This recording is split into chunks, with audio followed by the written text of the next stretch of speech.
الأجل مولا مولا ہم غدیر کم کے عاشق اس جہاں پر چھائیں گے رفعت شان ولایت. بیٹھو بیٹھو بیٹھو. ہاں تو بیٹا حسین بتائیے کیا جاننا چاہتے ہیں آپ امام علی علیہ السلام کے بچپن کے بارے میں؟ میں نے سنا ہے کہ جب امام علی علیہ السلام بہت چھوٹے تھے تو انہوں نے ایک بڑے سے سانپ کا کلہ چیر دیا تھا. بالکل صحیح سنا ہے تم نے. اس زمانے میں یہ دستور ہوا کرتا تھا کہ جب کوئی بچہ پیدا ہوتا تو اس کے جھولے میں اژدہا چھوڑ دیا جاتا تھا. اگر اژدہا بچے کو نقصان پہنچا دے تو وہ غیر حلالی مانا جاتا اور اگر اژدہا بچے کو نقصان نہیں پہنچائے تو وہ حلالی مانا جاتا تھا. امام علی تو جھولے میں ہی معجزہ دکھا دیے.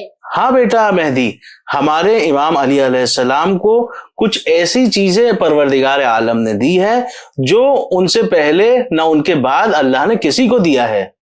اور کچھ بتائیے نا امام علی کے بچپن کے بارے میں. ہاں ہاں بابا بتائیے نا پلیز. بیٹا مولا علی علیہ السلام بچپن میں اپنے والدین اور چچا زاد بھائی حضرت رسول خدا صلی اللہ علیہ وآلہ وسلم کی آغوش میں بڑے ہوئے.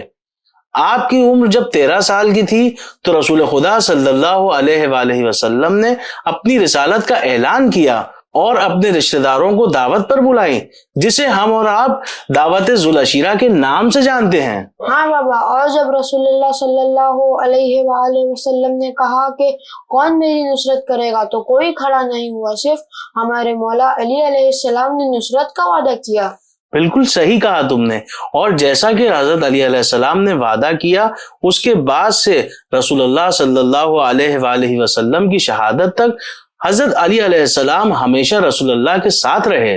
کتنے بہادر تھے نا ہمارے مولا علی. جی بیٹا، امام علی علیہ السلام بہت بہادر تھے، کسی سے نہیں ڈرتے تھے، ہمیشہ رسول اللہ صلی اللہ علیہ وآلہ وسلم کے ساتھ رہتے تھے.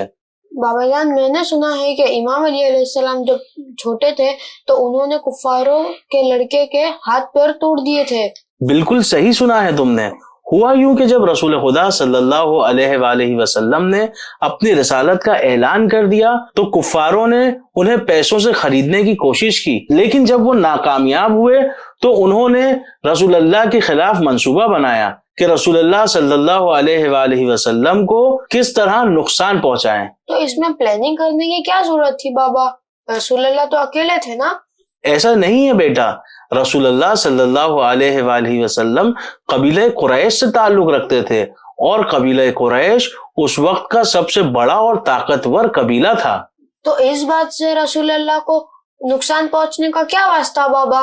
بیٹا پہلے زمانے میں اگر کوئی شخص کسی قبیلے والے کو قتل کر دیتا تو اس کا سارا قبیلہ اس کی نصرت اور اس کے بدلے کے لیے تیار ہو جاتے تھے، اور کوئی بھی اس زمانے میں قبیلہ قریش کے سامنے نہیں آنا چاہتا تھا کیونکہ وہ بہت ہی بہادر قبیلے کے تھے. تو ایسے سچویشن میں کفاروں نے کیا کیا بابا؟ بیٹا شیطان ایسی ہی سچویشنز کا تو فائدہ اٹھاتا ہے اور اس نے اپنی سازش رچ دی. کفاروں نے ایک تجویز بنائی اور انہوں نے اپنے بچوں سے کہا کہ جب بھی تم محمد صلی اللہ علیہ وآلہ وسلم کو گلیوں میں دیکھنا تو ان پر کوڑا پھینکنا، ان پر کچرا پھینکنا اور ان کے اوپر پتھر پھینکنا. یا اللہ. اور جب حضرت ابو طالب علیہ السلام ان بچوں کے پیرنٹس کے پاس کمپلینٹ لے کر گئے تو وہ والدین یہ کہہ کر بچ گئے، ارے یہ تو بچے ہیں، ان کو کون سمجھائے. تو کیا جناب ابو طالب علیہ السلام نے کچھ نہیں کیا؟ بیٹا ایسے ہی تھوڑی نہ ہم حضرت ابو طالب علیہ السلام کو محسن اسلام کہتے ہیں. حضرت ابو طالب علیہ السلام مسکرائے اور گھر واپس آ گئے، اور آپ نے آتے کے ساتھ ہی امام علی علیہ السلام کو بلایا اور فرمائے کہ اے علی، کل سے جب محمد مکے کی گلیوں میں جائیں تو تم ان کے ساتھ رہنا اور خیال رکھنا کہ تمہارے چچا زاد بھائی کو کسی بھی طرح کے نقصان نہ پہنچے. پھر کیا ہوا بابا؟ پھر ہونا کیا تھا، جیسے ہی رسول اللہ گھر سے باہر آئے تو کافروں کے سکھائے ہوئے بچے شیطانی کرتے ہوئے ان کے سامنے آئے، اور جیسے ہی وہ سامنے آئے تو حضرت علی علیہ السلام نے سب کو ایسے مار بھگایا جیسے جنگل میں شیر ہرنوں کے جھنڈ کے اوپر ٹوٹ پڑتا ہے.